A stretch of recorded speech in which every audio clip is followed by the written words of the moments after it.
Assalamualaikum warahmatullahi wabarakatuh. Pada mata pelajaran simulasi dan komunikasi digital kelas 10, untuk pertemuan pertama dengan KIKD, menerapkan logika dan algoritma komputer menggunakan fungsi-fungsi perintah. Nah, materi kali ini adalah logika dan algoritma komputer. Konsep logika berasal dari kata logos yang bermakna hasil nalar yang diutarakan dalam kata dan dinyatakan dalam bahasa, dengan fungsi sebagai dasar filsafat dan sarana ilmu, karena logika merupakan jembatan penghubung antara filsafat dan ilmu yang secara terminologis logika didefinisikan sebagai suatu teori tentang penyimpanan yang sah. Kemudian konsep algoritma sendiri yaitu bahwa manusia dan komputer berkomunikasi dengan cara memberikan perintah-perintah kepada komputer berupa instruksi-instruksi yang disebut program. Untuk dapat melakukan pekerjaannya, komputer membutuhkan instruksi atau komen yang diberikan oleh user yang bersangkutan. Agar dapat dilaksanakan oleh komputer, algoritma harus ditulis dalam notasi bahasa pemrograman. Nah, jadi notasi tadi dalam bentuk flowchart, yaitu diagram alir yang digunakan untuk menggambarkan alur proses atau langkah-langkah secara berurutan. Nah, ini simbol yang digunakan apabila kita ingin membuat flowchart, itu terminal untuk memulai dan mengakhiri suatu program, proses menyatakan suatu tindakan proses yang dilakukan, desisi suatu kondisi tertentu yang akan menghasilkan dua kemungkinan jawaban ya atau tidak. Input-output untuk memasukkan data maupun menunjukkan hasil suatu proses. Konektor prosedur masuk dan keluar melalui simbol dalam lembar yang sama. Offline storage, data akan disimpan dalam suatu media.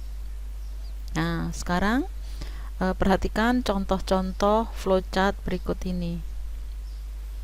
Nah, ini flowchart untuk menyalakan komputer. Bisa dilihat di sini, kita logonya kalau mulai seperti ini, kemudian proses. Hubungkan kabel ke terminal atau stop kontak. Jadi, kita hubungkan dulu kabel ke stop kontak untuk mendapatkan aliran listrik.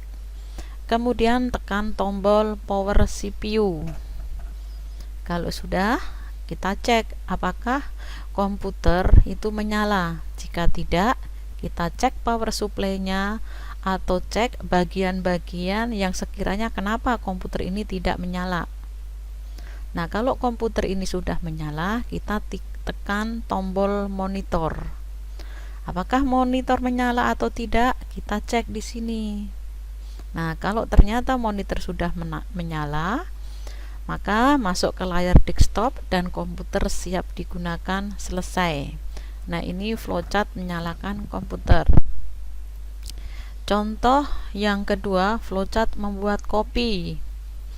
Ini start sama aja seperti mulai, kemudian masukkan kopi 1 sendok. Ya. Kemudian masukkan gula 2 sendok, ini input. Aduk rata, ini proses. Jadi jangan sampai salah ya.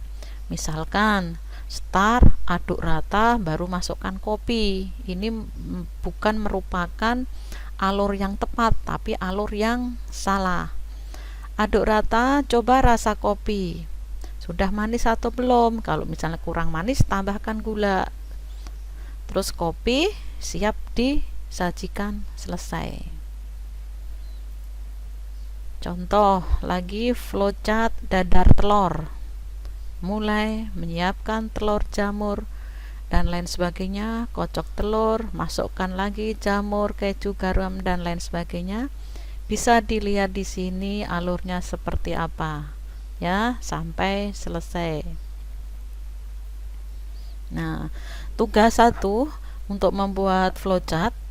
Nanti kalian siapkan kertas, ballpoint, dan penggaris. Kemudian tulis nama kelas di pojok kanan atas, buat flowchart seperti contoh. Nanti contoh saya kirim dalam bentuk PDF.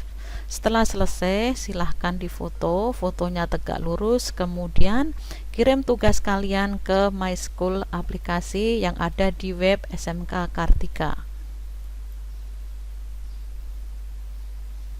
Nah, inilah nanti yang kalian harus bikin.